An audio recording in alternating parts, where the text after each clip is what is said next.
Sharon, thank you. Each year, more than 4,000 people are badly burned when flames from commonly used items suddenly explode, shooting fires several feet through the air. This morning, WJZ investigates. Mary Bubala tells us how two mothers whose daughters were severely burned want to prevent this from happening to anyone else. It's a phenomenon that turns everyday household items into dangerous, even deadly flamethrowers. It's called flame jetting, and it can happen with flammable liquids like the gasoline you use for your lawnmower, fireplace fuels, and even liquor. When the containers get near an open flame, the fumes can ignite, engulfing everything in their path. It happened to Baltimore County native Aubrey Clark. It was like a fire-breathing dragon or like a flamethrower. In 2011, Aubrey was just 17 at a party with friends when one got close to an outdoor fire with a gasoline can. Aubrey was more than 10 feet away, but flames enveloped her, burning a third of her body. Tanya Clark describes for WJZ her daughter's devastating injuries. Her chest, neck, face, her arms, her hands were all burned. As a mother who nearly lost her child to flame jetting, Tanya is not alone.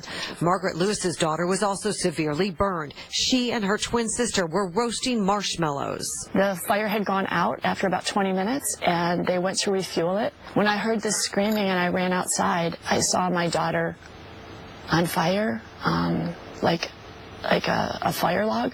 Margaret and Tanya tell WJZ every year in the U.S. nearly 4,000 people are burned and 450 die from common household products that explode and unexpectedly shoot fire through the air, sometimes 5, 10, or 15 feet. You have the evidence. You have the victim. We need action. And they're taking their fight all the way to Washington, D.C.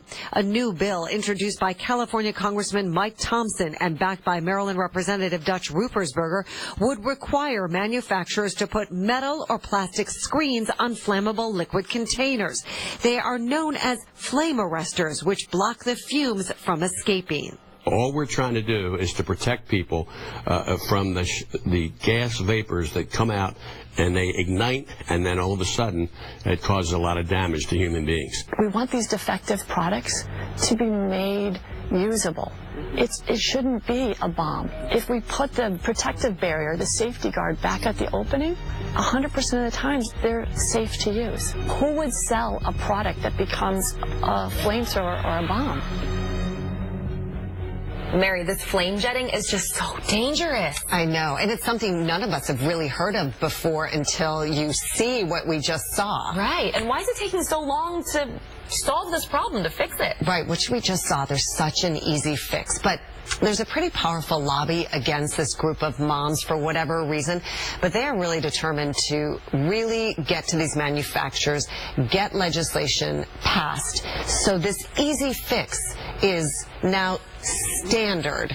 And there is, though, I should mention, a way that you can do at home. You can buy these flame arresters, the screens, on places like Amazon.com. They are pennies to the dollar. You can actually go look at everything in your household, the products, and make them safe yourself while we wait for the manufacturers to actually make the change. That's good to know. So how are the victims in your story doing today? I know, these lovely, lovely young women, they are actually doing really well, and both their moms wanted that really to be mentioned, that they are moving on with their lives. One is out of college. The other one is just finishing her freshman year of college. But they are both burn victims, and burn victims never truly, really 100% recover. So they both have surgeries, they both have therapy, and, you know, that's always going to be with them. So it's really, really tragic. Something they'll have to deal with their whole lives. Yeah. It's worth repeating just how many people are injured. I know, since this is sort of a new phenomenon to a lot of us, it is 4,000 people are injured by this flame jetting, which is just such a random, crazy thing that happens, and hundreds die from it every year. They die from flame jetting. So it's really, really important that we get the word out. People educate themselves, and then until they get the screens, or the flame arresters as we call them, you just have to be very careful. I've never heard of this. You've really opened